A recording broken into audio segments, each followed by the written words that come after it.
Well, welcome to one of our training films, or for Amigos films. My dog is making a noise, so you may have a little bit of interruption here and there, but I'll do my best to edit it out. So we're the four Amigos: Wendy, Gail, Dory, and gorgeous Georges, and we talk about dementia and living with it, and what people may be able to change in the way they relate to us, work with us, meet us, whatever. And today we're going to talk about general practice in particular, but we'll go all over the place, no doubt. Mm. So, where does anyone want to start with general practice? Oh. Yes, Wendy. I think it's so important that we have a named GP attached to us and an insistence that we see that named GP at every appointment, because otherwise no one is going to get to know us fully. Yeah. No one is going to understand the progression, understand where the benchmark was at the beginning. So to have the same GP as being like a lifesaver for me, it is just so important. And I even, at the beginning, I had to wait so long in order to get an appointment with her because I hadn't built that relationship. Yeah. But once I built the relationship, then it was, after a discussion, it was marked on my notes that I always have to see her. So important. But how then did they shorten the waiting time? Because, you know, when I name a GP, which is not often, I'm used to just seeing different people because I just don't expect not to. But how come you said you started off with long waiting times? How come that was shortened?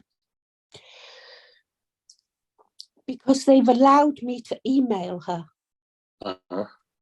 So if I email her with the problem, she can decide herself if I need to be seen sooner or whether I can wait.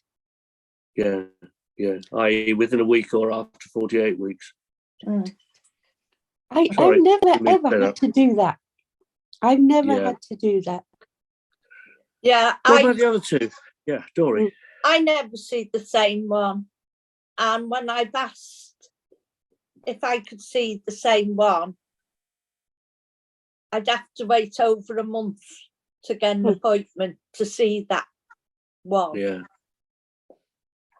I've just remembered what else I did. I went to them and said why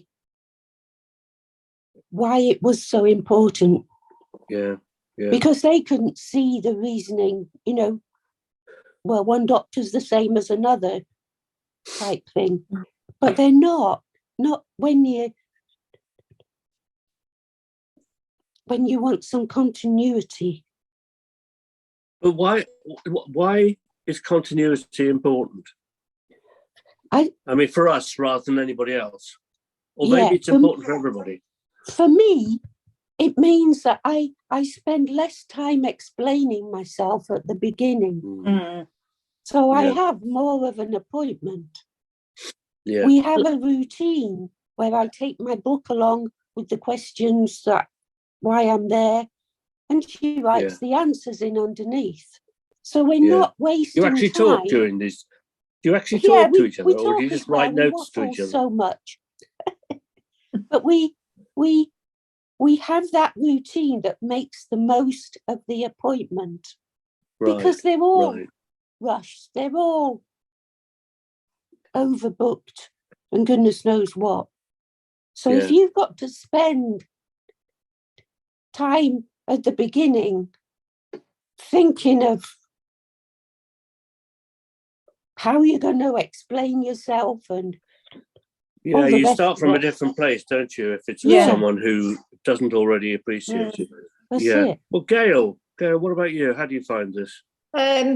Well, since COVID, I don't think I've seen a doctor. I was going to say, Gail doesn't see a doctor. Oh, No. well, that's No, Gail doesn't like doctors. But No.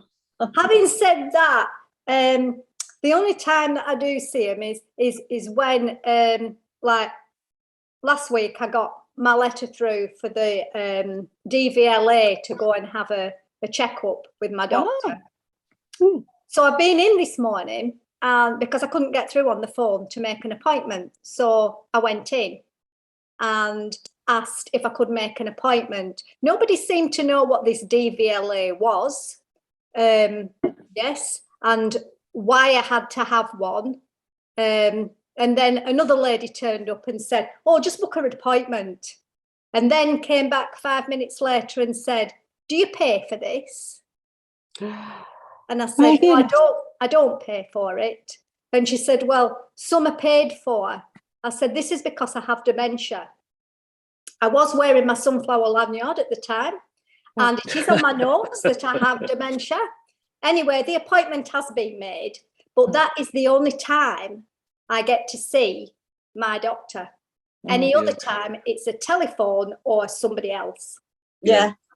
But interestingly, on the DVLA thing, the doctors, if for example, doctors are asked by DVLA to send a report, which presumably would be why you had to go in to see them so they can do the report, they get paid for that. If they claim the money, they get 40 quid. Yeah, but I wish that we could see the same doctor, because that way, like you said, Wendy, you can build a relationship, and it's also a familiar face to us. Yeah. It's familiar, familiar, can't say it, arity. It's that one. And you Familiarity breeds understanding. yeah. You feel Well, it makes- comfortable. Yeah. You're more relaxed, aren't you? Yeah, and that's interesting because, of course, we often think of it the other way around, as it when Wendy started saying it's important because this one GP understands me and I don't have to go through everything. But also, it's important for us to have someone at the other side of the table, so to speak, who actually we feel comfortable with anyway. Okay, so that's great on the name GP. Which I can sort of But also, I mean, maybe I'm just lucky with the practice that I'm a part of, but with my advanced care plan, with my respect form, it's all taken to the general practice meeting to make sure that every GP has been made aware of my what's the word? What's in my respect form? In case my own GP is on holiday. Yeah, well, of course, ideally, that information will be on your record. Yeah. And any staff member who has authority to should be looking at that. So they shouldn't need to remember it. They should be able to look at it. They're not remembering it. It's not just me. They make a point of the meet saying that have got respect forms, because it's a way of also encouraging others to get their patients to create respect for.